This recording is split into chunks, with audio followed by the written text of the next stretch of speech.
Baahubali release comedy ఏంటంటే 2015లో ఇండియాలో first time బాహుబలికి వెళ్ళినప్పుడు థియేటర్లో మేము నలుగురమే ఉండే. ఇప్పుడు ఈ రిలీజ్ లో కూడా థియేటర్ లో ముగ్గురమే ఉన్నాము. Back then irrespective of the hero ఏ సినిమా అయినా ఫస్ట్ డే ఫస్ట్ షో చూడాలి అన్న టిపికల్ తెలుగు యువతకు ఉండే కుతూహలం ఉంటుండే. సో దాంతో నేను బాహుబలి చిన్నదా పెద్దదా సినిమా పక్కన పెట్టేస్తే ఫస్ట్ డే చూడాలి అని మా ఫ్రెండ్ గారిని సావగొడితే వాడు ఫస్ట్ షోకి టికెట్లు తేకపోయినా బిగ్ బోరో స్టీల్ చేసి మధ్యాహ్నం 2ంటికి మ్యాట్నీ షోకి టికెట్స్ తీసుకొచ్చాడు. ఎక్కడ లియోని రిసార్ట్ ఉంటది కదా షామీర్పేటలో, అక్కడ ఒక ఐనాక్స్ ఉండేది అనమాట, ఖాళీగా ఉండేది, ఎవ్వరు వచ్చేవాళ్ళు కాదు. సో అక్కడికి మేము ఒక నలుగురం ఫ్రెండ్స్ వెళ్ళి మంచిగా సినిమా చూసి ఇట్లా సినిమా అయిపోయి బయటికి వస్తామో తమ్ముడు ఫోన్ చేశాడు రాత్రి షోకి టికెట్లు దొరికాయి అని. ఏం చేస్తాను ఇప్పుడు బంక్ కొట్టి సినిమాకి వెళ్ళానని చెప్తే ఉప్పు పాత రాస్తాను, అందుకే సైలెంట్ గా మళ్ళీ రెండోసారి కూడా వెళ్ళిపోయాను. అదే ఒకటే రోజులో 2 times బాహుబలి చూసాను. అలా బాహుబలి ఏంటి ఎన్నో సినిమాలు ఒక రోజులో 2 సార్లు లేదా ఒకటే రోజులో 2-3 డిఫరెంట్ సినిమాలు చూడడము ఇలాంటివన్నీ చేసేదాన్ని. మా ఇంట్లో వాళ్ళు కూడా సినిమాకి తీసుకెళ్తారు, ఆగచ్చు కదా మనం రాత్రి వరకు ఆగం అనమాట, పొద్దున్నే చూసేయాలి. ఇలా సినిమా విషయంలోనే కాదు ఏ విషయంలో అయినా ఆతృత ఎక్కువ, దానివల్ల ఇంపల్సివ్ డెసిషన్స్, దాని తర్వాత కాన్సిక్వెన్సెస్.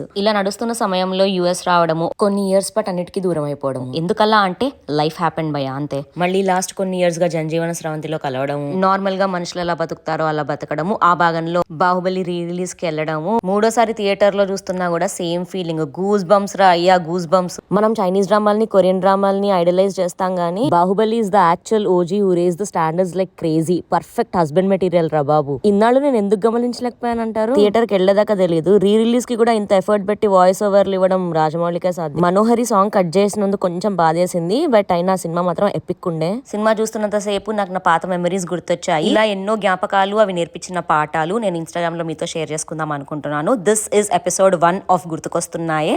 మీలో ఎంతమంది బాహుబలి రిలీజ్ చూసారో కమెంట్స్ లలో చెప్పండి. అండ్ ఈ సిరీస్ ని నేను కంటిన్యూ చేయడానికి నాకు కావాల్సింది మీ love and support. So don't forget to like, share and subscribe.